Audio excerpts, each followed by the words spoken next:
Hi guys, IPL 2025 39వ match లో KKR మరియు GT జట్లు తలబడబోతున్నాయి. అండ్ ఈ మ్యాచ్ అయితే ఈ రోజు కోల్కతాలోని ఈడెన్ గార్డెన్స్ వేదికగా జరుగుతోంది. అయితే హోమ్ టీమ్ అయిన కేకేఆర్ టీమ్ కి చాలా ఇంపార్టెంట్ ఈ మ్యాచ్. ఎందుకంటే ప్రెజెంట్ వాళ్ళు పాయింట్స్ టేబుల్ లో అంత గొప్ప పొజిషన్ లో లేరు. 7 మ్యాచ్ల్లో కేవలం 3 మాత్రమే గెలిచి 6 పాయింట్లతో 8వ స్థానంలో ఉన్నారు. మెయిన్లీ కేకేఆర్ టీమ్ ఇప్పటికీ ఈ సీజన్ లో 4 మ్యాచ్లు ఓడిపోయింది. దీంతో ఇప్పుడు ఈ మ్యాచ్ కూడా ఓడిపోతే వాళ్ళకి ఇంకా ప్లే ఆఫ్ ఈక్వేషన్స్ చాలా కష్టంగా మారిపోద్ది. నెక్స్ట్ మ్యాచెస్ లో 90% మ్యాచ్లు గెలవాలని ఒత్తిడి పెరిగిపోతుంది. సో ఈ మ్యాచ్ లో విక్టరీ అయితే కేకేఆర్ టీమ్ కి చాలా ఇంపార్టెంట్. వేరాజ్ గుజరాత్ టీమ్ చూసుకుంటే వాళ్ళు ఆల్రెడీ చాలా వరకు కంఫర్టబుల్ పొజిషన్ లో ఉన్నారు. ఇన్ఫాక్ట్ పాయింట్స్ టేబుల్ లో టాప్ లో ఉన్నారు. సో గుజరాత్ టీమ్ మ్యాచ్ లో ఓడిపోయినా వాళ్ళు ప్లే ఆఫ్ అవకాశాలు మరీ ఎక్కువగా దెబ్బతినవు. బట్ వాళ్ళైతే ఖచ్చితంగా ఎర్లీగానే ప్లే ఆఫ్స్ కు వెళ్లాలని చూస్తారు. పైగా ప్రెజెంట్ కేకేఆర్ టీమ్ తో కంపేర్ చేసుకుంటే గుజరాత్ టీం అద్భుతమైన ఫామ్ లో ఉంది. ఖచ్చితంగా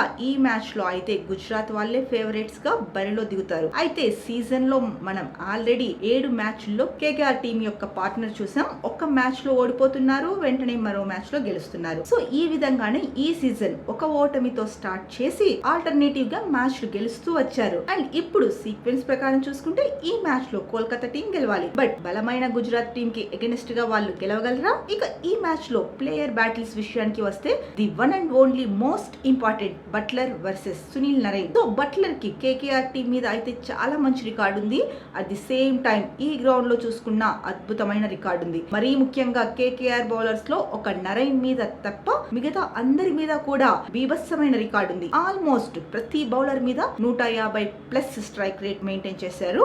ఇక ఇన్ఫాక్ట్ వరుణ్ చక్రవర్తి మీద అయితే 200+ స్ట్రైక్ రేట్ ఉంది. సో ఖచ్చితంగా ఈ మ్యాచ్ లో కేకేఆర్ టీం వాళ్ళైతే సునీల్ నరైన్ ని స్మార్ట్ గా యూజ్ చేసుకుంటే బట్లర్ ని కాస్త సైలెంట్ గా ఉంచొచ్చు. ఎందుకంటే ప్రీవియస్ గా నరైన్ కి ఎగెనిస్ట్ గా స్ట్రగుల్ అయ్యాడు. 18 ఇన్నింగ్స్ లో 26 బాల్స్ ఫేస్ చేసి 94 పరుగులు మాత్రమే చేశాడు. అండ్ ఆల్సో 3 సార్లు అవుట్ అయ్యాడు. సో నరైన్ కి ఎగెనిస్ట్ గా చూసుకుంటే బట్లర్ ఆ స్ట్రైక్ రేట్ విషయంలో చాలా స్ట్రగుల్ అవుతున్నాడు. దీంతో ఈ మ్యాచ్ లో నరైన్ కనుక అటాకింగ్ బౌలింగ్ చేస్తే చాలా స్ట్రగుల్ అవుతున్నాడు. దీంతో మేబీ బట్లర్ వికెట్ ఎర్లీగా దొరికేందుకు అవకాశం అయితే ఉంది. ఇక మిగతా బ్యాటిల్స్ లో చూసుకున్న నరైన్ కి గిల్ మీద కూడా చాలా మంచి రికార్డు ఉంది. అతను గిల్ కి ఎగెనిస్ట్ గా 2 మ్యాచ్ల్లో బౌలింగ్ చేస్తే 2 సార్లు కూడా అవుట్ చేసేసాడు. దీంతో ఈ మ్యాచ్ లో కేకేఆర్ టీం సునీల్ నరైన్ ఎర్లీగా పవర్ ప్లే యూజ్ చేయాలి. ఇక జీటీ టాప్ ఆర్డర్ ఎంత త్వరగా అవుట్ చేస్తే వాళ్ళకి మ్యాచ్ గెలిచేందుకు అవకాశాలు పెరుగుతాయి. ఇక మిగతా బ్యాటిల్స్ చూసుకుంటే ప్రీవియస్ గా తలపడే సందర్భాలు చాలా తక్కువగా ఉన్నాయి. అంటే మనం ఈ మ్యాచ్ లో ఎక్కువగా ఫ్రెష్ బ్యాటిల్స్ చూడబోతున్నాం. మెయిన్లీ కేకేఆర్ పవర్ హెటర్స్ కి మరియు ప్రసిద్ధ కృష్ణకి చాలా మంచి బ్యాటిల్స్ అయితే ఉండబోతున్నాయి. అలాగే పవర్ ప్లే